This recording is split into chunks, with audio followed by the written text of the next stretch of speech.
Hello and welcome to episode 102 of the Rollo and Slappy Show. Today is July 30th, 2018. I am Rollo McFlugel, and with me is Slappy Jones 2, and we are both of McFlugel.com. The show notes page for this episode is McFlugel.com/102, where you'll find links to the things we talk about, as well as ways to subscribe to us, and also to check out Liberty Mugs, where we recently added beer mugs. We've got a couple up there, and we have free shipping on them. So I have one. I actually have the same mug from something I bought years ago, a Ron Paul thing, and it's the same kind. And I was happy it was the same kind because it is actually a very nice mug. Perfect for stowing in the freezer, and then when you're ready to use it, pull it out, pour beer into it. It's good stuff. So yeah, let's hand it over to Slappy, and he's going to introduce this episode topic for us. Thank you, Rollo. Thank you, everyone, for listening. I'm Slappy Jones, too. We got the Rollo and Slappy Show. Today, we're talking about an article that was in the Boston Globe over the weekend by Jana Winter. I think I'm saying the name right. Jana Winter or Jana Winter? Jana Winter? Yeah, Winter. Or Winter? Winter. Yeah. One of those pronunciations. I don't know if she broke, or he, for that matter, broke this story. The Boston Globe did, apparently. They did? Okay. So that's what the TSA brings them up specifically in their statement about it. Okay. But cool. So maybe this is it. It's dated 7/28, so a couple days ago, Saturday. And it's titled "Welcome to the Quiet Skies." I'm just going to read the first paragraph or two, and then we'll talk about it. But it says here, federal air marshals have begun following ordinary U.S. citizens not suspected of a crime or on any terrorist watch list and collecting extensive information about their movements and behavior under a new domestic surveillance program that is drawing criticism from within the agency. The previously undisclosed program, called Quiet Skies, specifically targets travelers who, quote, are not under investigation by any agency and are not in the terrorist screening database, end quote, according to a Transportation Security Administration bulletin in March. Rollo, and we can get into this a little bit and talk about their behavior checklist and see how many you can check off on your trips to the airport. But what are you thinking? What a bunch of creeps. It's scary, man. Yeah, this is like... Ugh. Quiet Skies. What a name, too. And it's undisclosed, right? I thought they're our government. Why wouldn't they tell us about this? Yeah, well, people always love to say with all the surveillance stuff, we know about what the NSA does, and it's terrible. But with all that, I guess it's different when people feel like it's just like a passive thing, where it's just like kind of, maybe if your email... a bunch of your emails hit some gets thrown into a database, some hot words, and maybe they'll just check into it. And all right, well they have a reason if you get flagged for things you're saying, or whatever, just that it's going in a database. But this is actually like targeting people for no reason. Yeah, they actually have federal air marshals following people around. Yes, and getting on the plane with them armed. And they said if they don't exhibit any suspicious behavior or anything, they'll stop after 90 days. So a quarter of a year, they will follow these people on their flights and stalk them. It's creepy. And it really drives me, because people love to say, well, I've got nothing to hide, so that's fine. Well, yeah, you may not think you have something to hide until they find something that they feel like is not quite right. Because remember, it's a person. It's a human being that is on the other side of that, looking at your information, looking at your data, looking at you, and deciding in a very subjective way, because that's how human beings operate. It's by no fault of the individual agent that they view things in a subjective manner. That's how humans act. That they make a call. And the guy may be hungry and in a bad mood. He may have gotten into an argument with his wife or kids beforehand. Might have, for whatever reason. Or he just thinks that you've got a stupid face. Or that he's actually trying to do what he thinks is the right thing, but is just flat out wrong and gets it wrong. That now, like, you're in a heap of it. You've got federal air marshals following you. They are armed. Like that's not a good thing at all. And these aren't people who are suspected of anything. Right. So they're just like, how does that work? I don't know. Like that flies in the face of individual rights that are supposed to be protected by the government. And it's interesting that the federal air marshals are the ones who are talking about this. And they're saying it's a waste of time. Yeah. They've talked about following a Southwest Airlines flight attendant, and she's just a flight attendant going on the flights. And there's like, the one guy says, we could be out there catching terrorists. Instead, I'm following a flight attendant, which of course they're not catching terrorists, but still, even they see how ridiculous this is. And apparently he's not the only one, because there's a whole bunch of them talking about it. And I think that's a good thing, even if they're not necessarily stopping what they're still following the orders and doing it. At least that's bad and they shouldn't. But at least they're actually thinking about it. And right. I'm sure that a lot of those guys feel like they're on an island, in the sense that they can't really, if their boss is telling them to do it and they go and do it. Again, I'm not justifying this. I think it's wrong, and you should not do that, even if your boss tells you to do it. But I'm sure they feel like they're on an island, and they feel like that they raise a ruckus about it or whatever, that it's gonna be bad, and that everyone fall else on deaf ears. You lose your job and nothing changes. But when stories like this come out, hopefully it makes guys, even if it's in a completely different department in the government, to realize, maybe when I feel like there's something that's not quite right going on, that I wouldn't be the only one that thinks that way. Maybe there's a lot of other people that think this way. So maybe I can speak up. So it's very important that these stories get brought out and that people blow the whistle, because there's I don't think that everyone that works in government is some person bent on evil. I think a lot of people go in thinking having good intentions and getting sucked into it, and not having the moral capacity or whatever to resist doing what they're just ordered to do. So I think it's a helpful thing. So Slappy, I have a question, unless you had something else to say on that. No, I was going to say, I think, the federal air marshals who are coming out and saying this is ridiculous, whoever went to the Boston Globe, that's a good thing. Yeah. For sure. We think more, or I think more federal agents should be doing that, and telling us what's really happening. Because it says here in the article, by the way, all U.S. citizens who enter the country are automatically screened for inclusion into Quiet Skies. So I don't know if they're, I have a domestic flight next week. I don't know. What's that?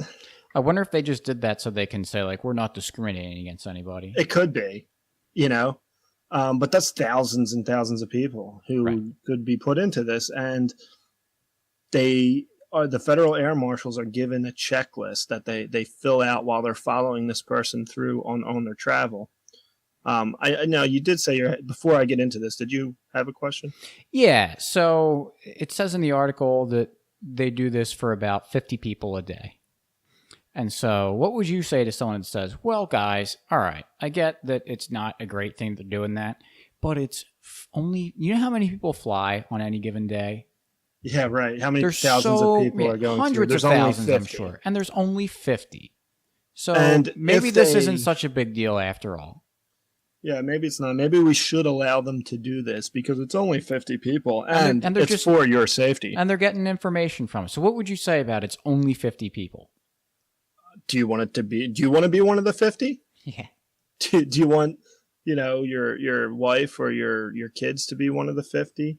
Do you want them following you around? Do you think it's safe that the government is out there, armed guys following you around, taking notes, filling out these checklists on you? And they're not throwing them in the trash when they're done. They're obviously keeping that.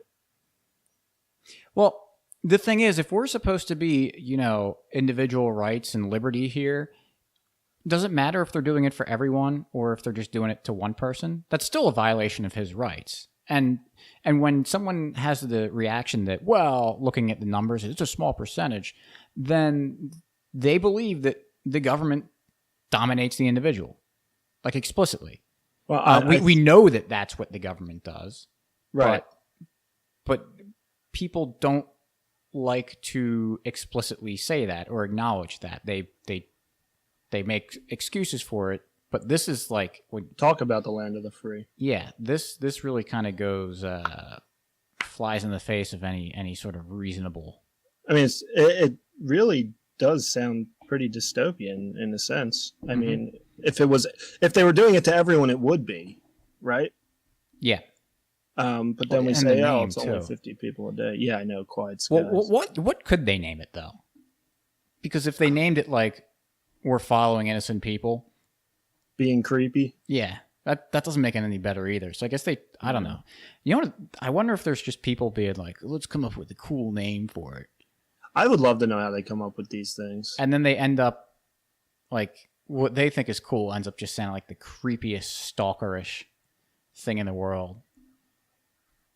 They're like a bunch of Tobias Fionkes. And you wonder who's thinking this stuff up. Like, TSA hasn't caught a single terrorist yet. And so what they're going to do is someone's sitting there saying, let's just follow we got all these employees. Like, let's follow regular people around and see what they're doing.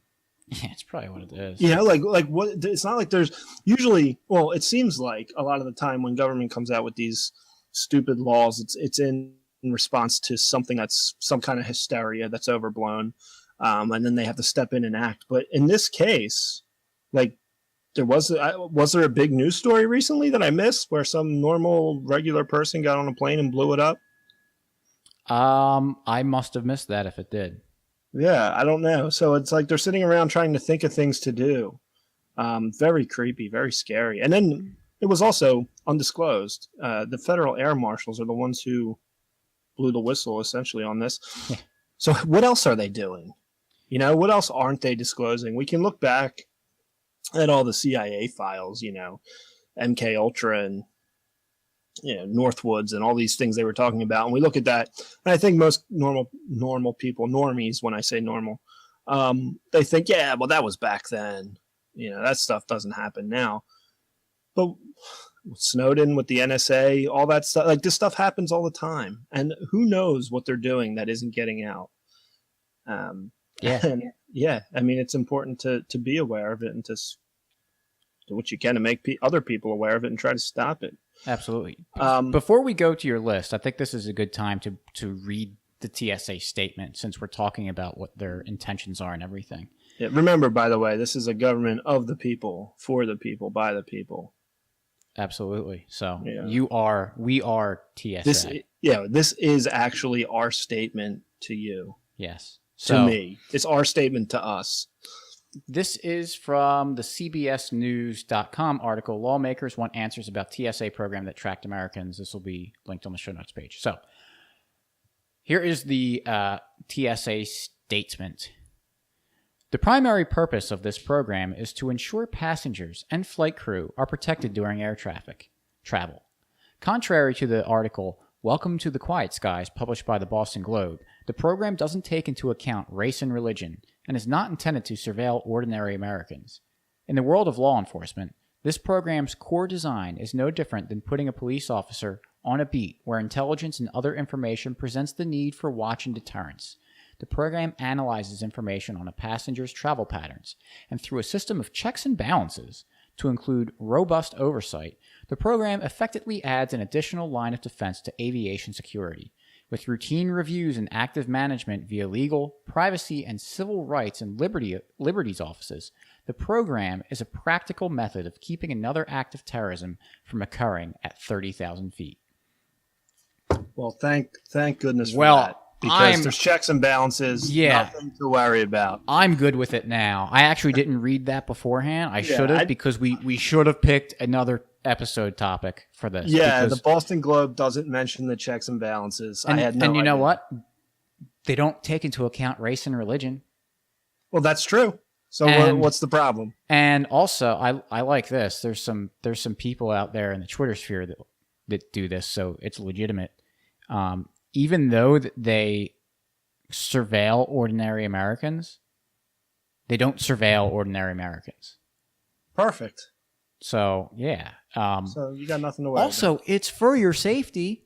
Yeah, don't ask questions. So why should they? It's for your safety. And if they give any information, then it blows the whole thing, and you're no longer safe. So you are stupid not to just go along with this. Them. And you know the type of person they have working the TSA. I mean, if you're not happy with that guy being your line of defense, I don't know. Yep. I mean, oh, yeah. And like they said, it's no different than putting a police officer on a beat where intelligence and other information prevents the need to watch and deterrence. The police... Like, everyone's okay with the police picking a person and following them for 90 days. Yeah, and taking a little checklist along with them and checking watching their notes. And not because they're suspected of any crime, just because we just want to watch them for a while. Yeah, we just want to watch them. That would be normal. No one would have any problem with that. And, it's got robust oversight, even though it's secret. And there's checks and balances. It's just like even the though it's secret. Constitution. Even though it's secret. The federal government hasn't violated the Constitution at all. There's checks and balances in the system. Yeah. So we're good. So when they target, Rollo McFlugel comes into the airport. He's going to go on his flight, and they assign a couple federal air marshals to follow him around the airport. This is the checklist they're holding and checking yes and no to just keep tabs on Rollo. So there's a couple sections here. I'll read through some of them.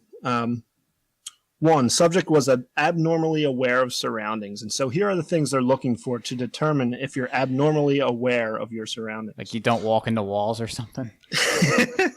Did not fall off balcony. Use stairs. Said excuse me when almost walking into someone. No. Reversing or changing directions and or stopping while in transit through the airport. Attempting to change appearance by changing clothes, shaving, etc. while in the airport or on the plane. Using the reflection in storefront windows to identify surveillance. Observing the boarding gate area from afar. Boarded last. Observing other people who appear to be observing FAM, team, and / or subject. FAM is Federal Air Marshal. Do you ever look at the Federal Air Marshals, the TSA, when you walk onto into the gate? You ever board a plane last? Yes. Walk around the terminal before your flight? So, like, whenever I'm in the TSA line, I do not show. I just have a very stoic looking face. Because I don't like what they're doing. So I don't show any emotion. I'm polite, but I don't say thank you because I don't want to thank them for what they're doing. I just have a calm, serious demeanor and, do my thing. I'm surprised they didn't say ask to refuse the scanner because I do that every time.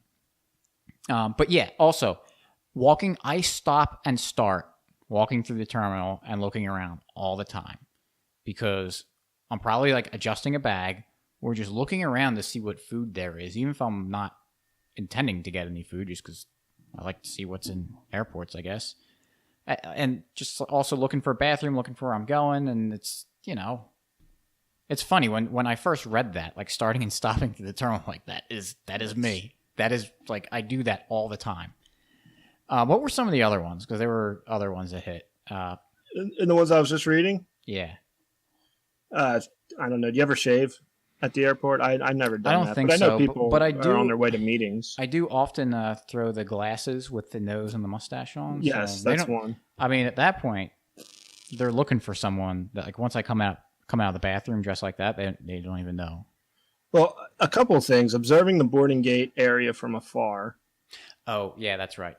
I mean, I don't know what that means. I don't know either, but I do know when I'm waiting for my flight, I wait in another gate because I don't want to be crammed in with a bunch of people. So I just like to sit by myself on another gate. Slappy's a terrorist. All right, that's the other one. Boarded last. Yeah. Yes.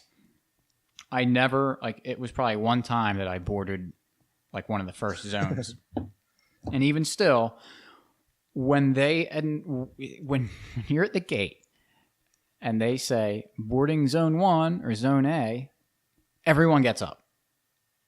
And run over there like we're 6 years old getting in line for ice cream. And so there's 3 of us who are still sitting there kind of rolling our eyes, and then we just wait. because I'd rather sit there. The plane's not going to go. It's not leaving without you. Your seat's assigned. Yeah. So I just wait till the line, it's like, all right, people aren't crashing in anymore, and then I get on. So I guess that makes me suspicious. There's another stupid thing they had too that I forget. Observing the field air marshals? No. Or federal air marshals? Looking through reflections to identify surveillance. How do you know what someone's looking at? How do you determine that? Yeah. Unless they're like, ooh. You hear them saying, ooh, see a camera. Ooh, see a air marshal. Got him. While they're staring at a window.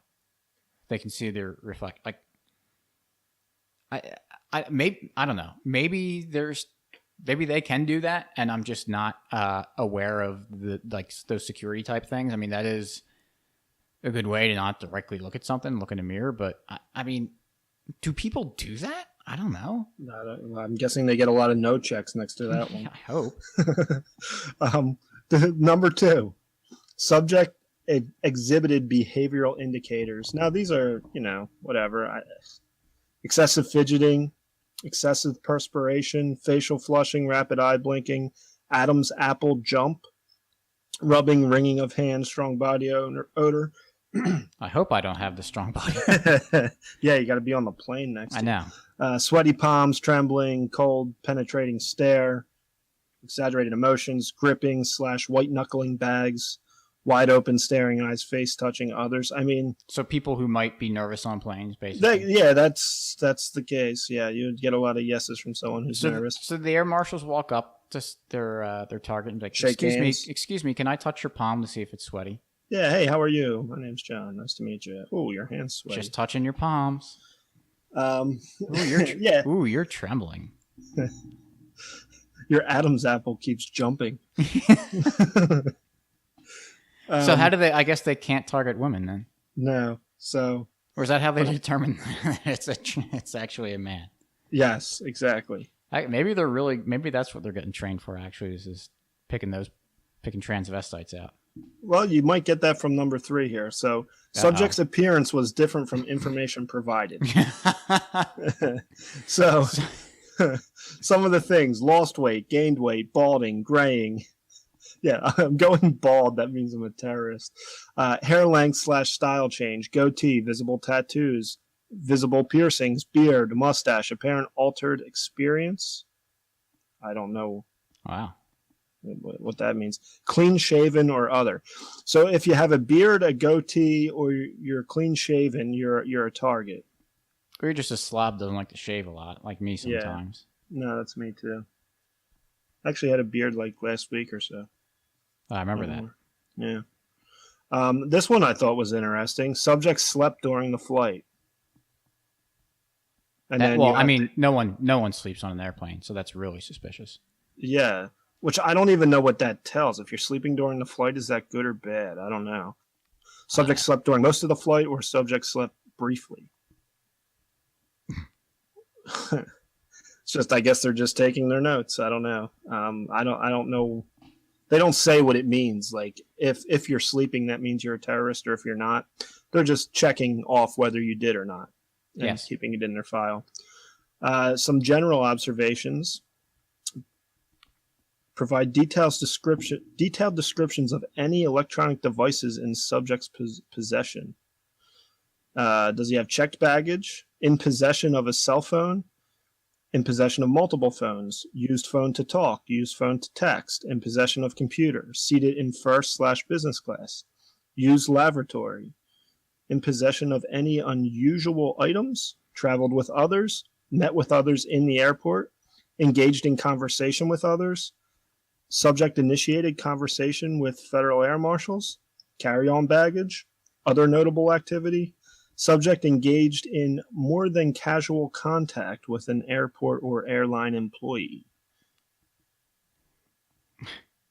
So it's got to be that this isn't necessarily like, oh, hit these 3 check boxes. This guy's a terrorist, but that they're just keeping tabs on people, right? And that they're getting a profile of people, and then being able to say like, oh, well, these things match things. So that kind of begs the question of, I'm assuming that their intention of this is actually to get good, reliable information. And so a lot of these different attributes or whatever, these variables, are dependent on a lot of things that are going on in the person's life, like what time the flight is, why they were traveling, where they were, how much sleep they've got before the flight. Maybe some people decide that, hey, I want to do work on the flight, and so I'm gonna sleep up beforehand or just not go to bed. Or some people say, yeah, I'm gonna take advantage. I'm stuck in an airplane for 6 hours, might as well get my sleep then. So in order to really like calibrate this information well, I would assume that they have to go back and get all of that other information I was just talking about, which makes this program potentially a lot bigger than just watching people in the airport and on the plane. It makes it start really having to, because the more you pull the thread of, all right, well, why is this happening? All right, well, let's pull a little deep. Okay, well, why did that happen? All right, let's pull it. I mean, it really maybe that's a slippery slope, but I mean, that's how you gather empirical information, though. You got to understand why things are happening, and it's not just this simple. People act. I mean, how people act is such a mystery to the world. No one's been able to crack that code. If they could, then basically humanity's over. But like and if they're not doing that, then they're kind of idiots getting junk information, so it's pointless anyway. So either way, it's not good. Can't be good. And in case you thought they were just watching you in the airport or on the plane, number 6 is for domestic arrivals only. If possible, provide identifiers, license plate, vehicle description of pickup vehicle. So they're going to watch you out the door and see how you get out of there, too. I didn't even know that was the next thing you were going to say, or that was part of it. Do they have a thing for if came to the airport on a tractor? Ooh. Yes, they do, actually. Definite terrorist. Oh, well, they're right. Yeah. There you go. I mean, no, just really creepy. I don't know, and I guess they have their formulas or whatever they're trying to accomplish. Like you said, whatever they're doing with this information, who knows? The dartboard. I don't know if that would make me feel good or worse, better or worse about it. If I find out that it's just like based on like a magic 8-ball or something. It could be, man. I don't know. It doesn't seem to make sense. Like all these things, most of them, I do in an airport on a regular basis, and I think a lot of people do. I think maybe that's why they're, like I said earlier, that they're just gathering information on people, neutral information, and so they're picking things that people do and saying like, oh, is this? I don't know, but either way, it's creepy. Like, let's not forget they're having people with guns on the plane, undercover, follow around people. Yes, and that these guys who think that they're doing the greatest work in the world, protecting and saving the country and keeping you safe, think that it's creepy too, and they don't like it, and they think it's a waste of time. They think it's overboard. They think it's a waste of time and money and creepy. But I doubt that's stopping them from doing it anyway. Right. But at least they told someone. Mm-hmm.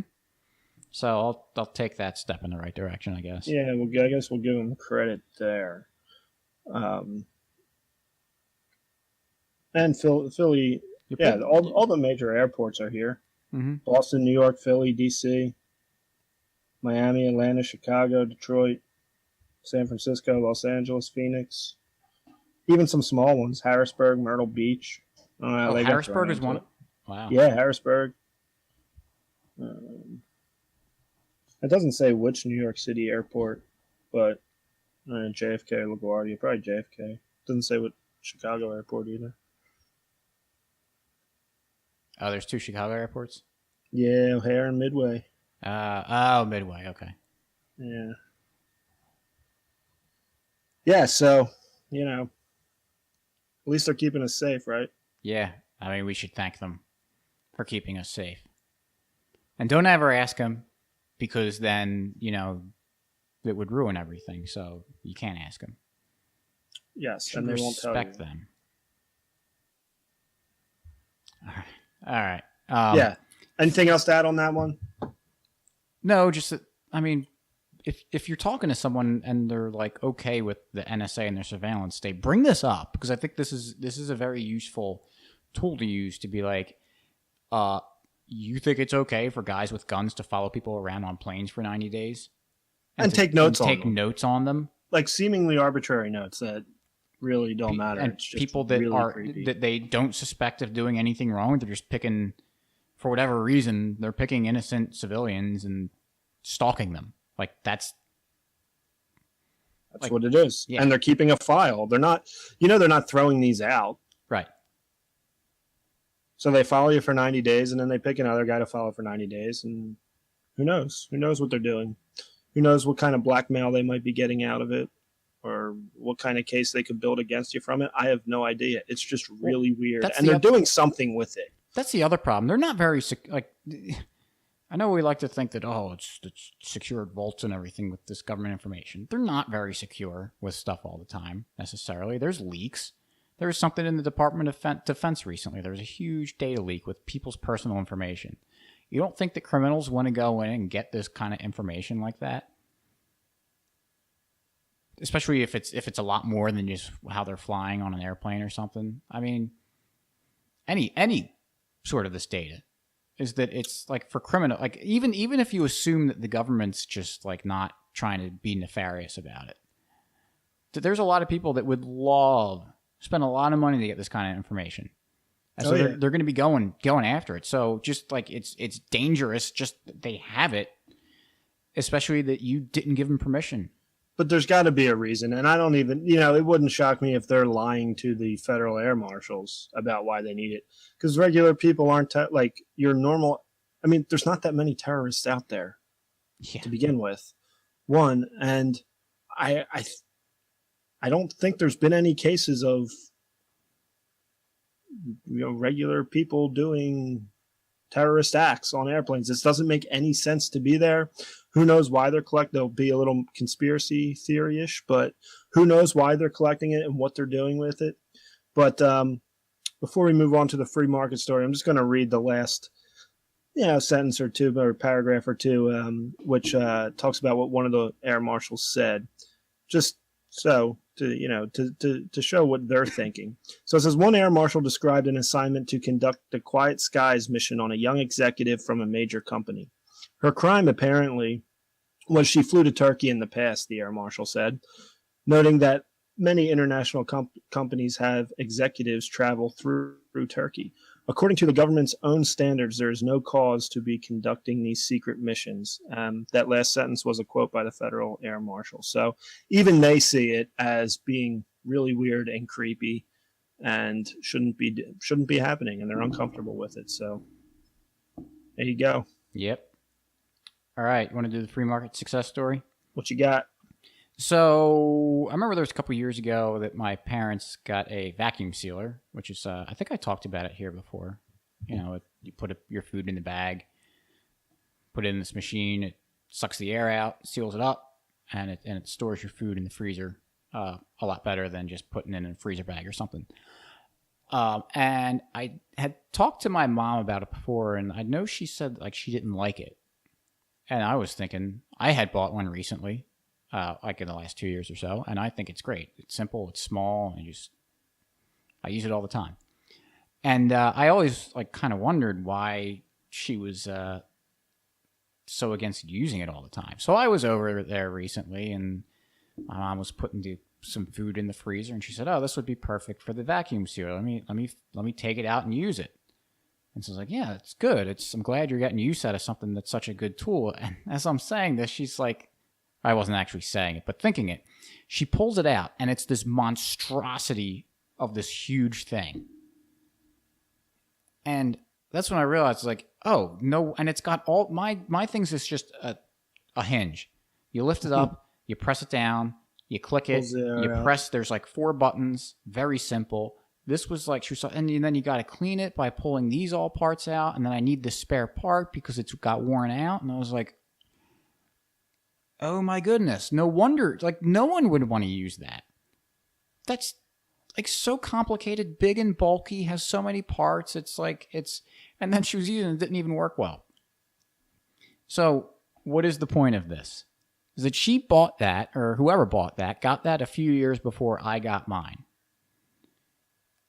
So it shows where the market can take things. You get this, it was useful. It served a purpose, the big, bulky, stupid one. But through the interactions of the market, there's competition that people want better products for better prices. And so it turned it into having a more compact, simpler, much better product. And you look at things like that in cell phones too. All sorts of products where you just give the market a few years, and through the free and voluntary exchange of goods and services, that people come up with better solutions. It's incredible what humanity can produce by being more efficient with their resources. So the big bulky one worked. Yeah. Right. So why would a central planner see a need to make a new one? Well, because they're really into vacuum sealing and they think that technology is very interesting. And so, of course, they would follow through. And right. But someone else sees a profit, sees, man, this thing is really a pain to get out. Let's get a new one. So, yep. Good story. I like it. Cool story, bro. I used mine tonight. Nice. I actually texted a picture to my mom recently when I got home, showing like, this is what mine looks like. You should get one of these. Yeah. Maybe that'll be I don't know. But, okay. Show notes page, McFlugel.com. Show notes page is McFlugel.com/102. So we've got the CBS News and the Boston Globe stories linked there. You can also go there to subscribe to this podcast on iTunes and Stitcher and the other podcatchers. It's also on YouTube, so subscribe there. Also important, subscribe to our email newsletter. And if you do that, we'll send you a discount to buy a mug at libertymugs.com. And if you sign up to our link for the Tom Woods Liberty Classroom on the show notes page, let us know, and we will send you a free Liberty mug. That includes a beer mug, not just the coffee mugs. We'll send you a free beer mug if you want that. Just tell us what you want. If you've got something that's a little bit customized, let us know. We'll be pretty flexible on that too. I'm forgetting something. Oh, yeah. And also, when you go to McFool.com, you may notice something different about the website. It's not super slow and stupid anymore. We actually... it's intelligent and fast. Yeah. We should save that. Yes. It's gained sentience. Maybe we'll save that for next week's free market success story about that thing. But that's actually a good one. Yeah, it is. Because it's extremely relevant to what we're doing. What else? Oh, our friends. Yeah, we have them. Yeah, the Friends Against Government, Clark Campett and Bird Archist, Free Man Beyond the Wall with Mance Raider, Jeremiah Harding, Peaceful Treason Podcast, and The Rogue File. They will all be listed on the show notes page as well. So check them out. They're always doing some fun, good, interesting stuff. I think I saw Mance had Scott Horton on. Which was a very good episode. I listened to that. I haven't listened to it yet. He had Cody Wilson on recently following that big news. So that's definitely another must listen. So yeah, no, check out the Scott Horton one. Mance has some really good episodes. This latest Scott Horton one's one of his best. Nice. Yeah. It's on my list. Yeah, man. All right. Thanks for listening. We'll catch you next week. Peace.